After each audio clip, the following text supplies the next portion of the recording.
Okay, so when you think time capsule, you're probably picturing some dusty box buried in the ground, right? Well, forget that. Our time capsule is way more vibrant. It's a music magazine from 1980.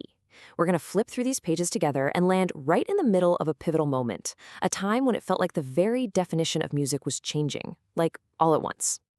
And here it is, our welcome to that world. This is an ad for the Korg Delta synthesizer. And that name, Delta Dawn, isn't just some clever marketing. It's a promise. It's literally selling the dawn of a new era in sound. Right away, this one image tells you that technology wasn't just a tool anymore. It was becoming the central story, completely reshaping what music could even be. So let's start with the gear, because back in 1980, the very tools musicians were using were at the heart of this huge conflict, this battle between old school handcrafted tradition and this radical new digital innovation. And wow, this single page just captures that conflict perfectly. On the left, you've got the Sun digital crossover. It looks complex, futuristic, and it's promising a new era of digital control. It's all about precision. But then on the right, there's a Benj trumpet, and it's proudly advertised as virtually handmade. The appeal there isn't perfection, it's artistry, it's human touch. Two ads side by side representing the two competing souls of music in 1980. You know, this new technology didn't just change the sound, it changed the entire conversation around it. All of a sudden, musicians were having to grapple with brand new concepts and a whole new vocabulary just to describe what they were doing. I mean, take a term like level limiting. For years, this was like a secret weapon for high-end studio engineers. But by 1980, pedals like the MXR Dynacomp put that power right at a musician's feet. Suddenly, anyone could get that polished, professional studio sound in their garage or at a local club. That was a huge shift in power. And it wasn't just effects pedals either. The instruments themselves were being totally reimagined. The Roland Saturn wasn't just a synth. It was this fusion of an organ, a piano, and a synthesizer all in one. And as the ad itself says right there, the new wave has struck. This machine, this was the sound of that wave crashing down. So you'd think with all this futuristic gear, life for musicians was getting better, right? Well, not so fast. All these amazing new tools couldn't solve the fundamental problems of being an artist, which brings us to the very real struggle happening behind the music. Now get this. This quote isn't from some jaded rock star. It's from a letter to the editor, written by a professional musician named Chris Christensen.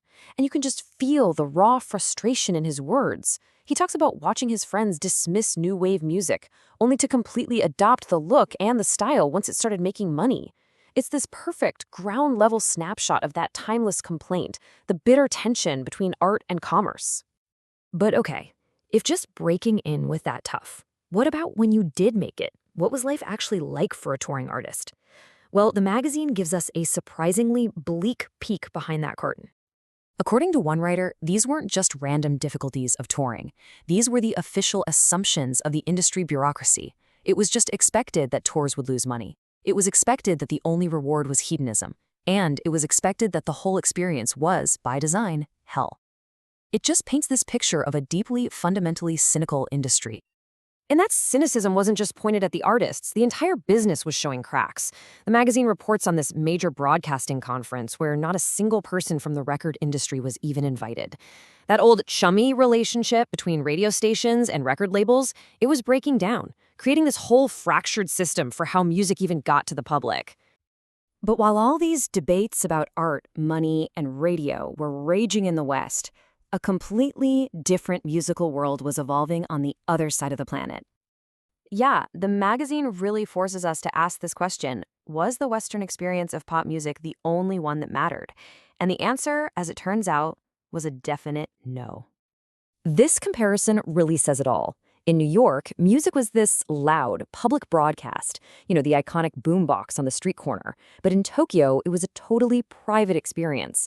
The brand new Sony Walkman was designed specifically not to disturb other people. This wasn't just a technological divide. It was a really profound cultural one. And the industry itself?